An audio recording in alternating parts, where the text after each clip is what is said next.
இயேசு கிறிஸ்துவின் நாமத்தினாலே என்னுடைய அன்பின் வாழ்த்துக்கள். இன்றைக்கான தேவ வார்த்தை என்னன்னு நீங்கள் கேட்டிங்கனாக்கா, ரூத் 2ஆம் அதிகாரம் 12வது வசனத்தில் உன் செய்கைக்கு தக்க பலனை உங்களுக்கு கர்த்தர் கட்டளையிடுவார்ன்ட்டு அங்கே வசனம் இருக்குது. என்ன அர்த்தம் நீங்கள் கேட்டிங்கனாக்கா, பிரதர் பிஸ்னஸ் பண்ணாலும் சரி, வேலைக்கு போனாலும் சரி, இல்லை நான் என்ன ட்ரை பண்ணாலும் சரி, பிரதர் எனக்கான ஒரு முன்னேற்றமே வரமாட்டேங்குது.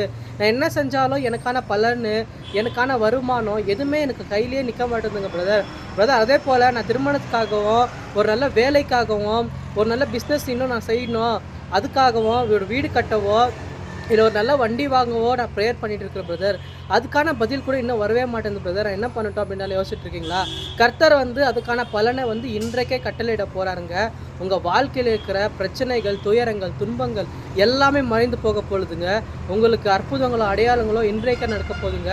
நீங்கள் விசுவாசிங்கனாக்கா தேவனுடைய மகிமையை காண போகிறீங்க. இந்த வார்த்தை எனக்கான வார்த்தை நம்புகிறவங்க ஏசப்பா எனக்கு பிடிக்கும்னு சொல்கிறவங்க நம்ம சேனலை சப்ஸ்கிரைப் பண்ணிக்கோங்க.